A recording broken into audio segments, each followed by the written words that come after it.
spiritual practice, and we got off the topic.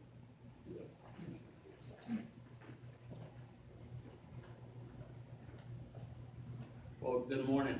Good morning. Show of hands. How many of y'all know what your children learned yesterday? Day before? Well, with the advancement and availability of technology, we have to really take a look at just what is influencing our children. Now, our economy is still in the dumps, let's face it. And parents are working more and more just trying to make ends meet. Now, the danger of that is that they're giving up their jobs as guide, as teacher, as counselor.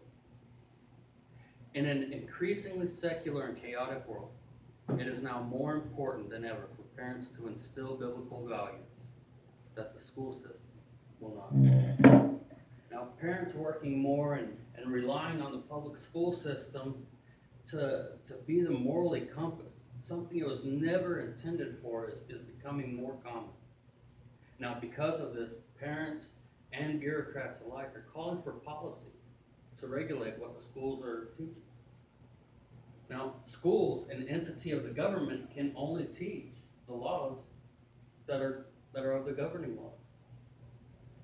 Therefore, for us to instill in the hearts and minds of our children the values that we want them to have, we have to take it on as a responsibility of the parents.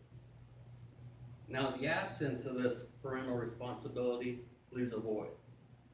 And that void is inevitably going to be filled by media and by social experimentation. Now, no group or institution outweighs the influence of the family in creating human competence and in contributing to satisfaction of life. Maura Eastman, from her paper, Family, the Vital Factor. Now, Christian values are increasingly frowned upon in our society as if an offense to the secular world. Now, because of our nation's increasingly secular worldview and atheistic, morally bankrupt practices, we have to be twice as diligent in instilling Christian values in our children.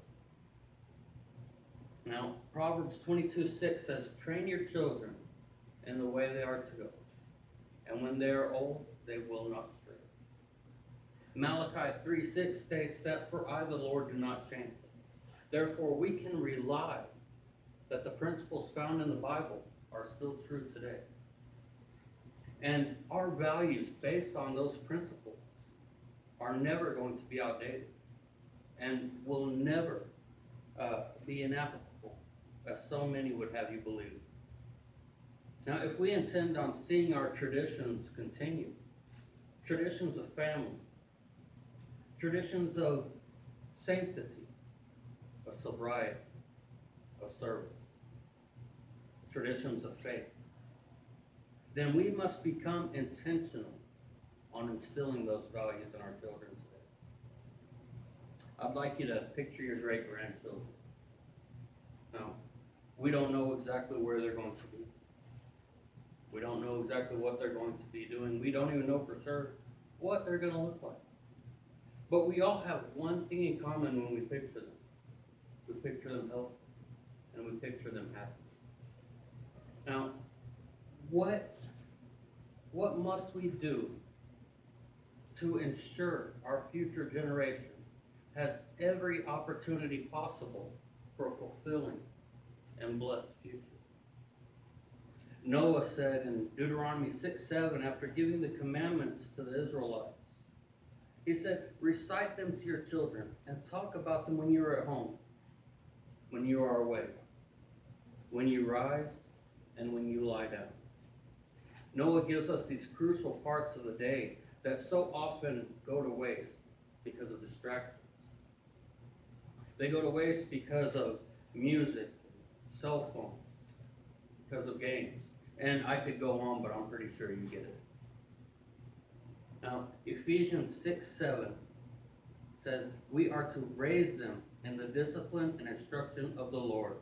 We are to raise them, not the school system, not the government, week.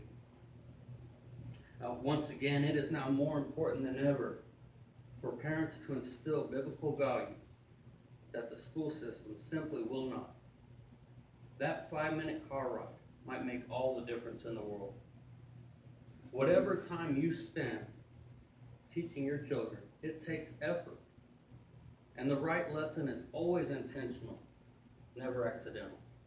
So I challenge you today, be intentional.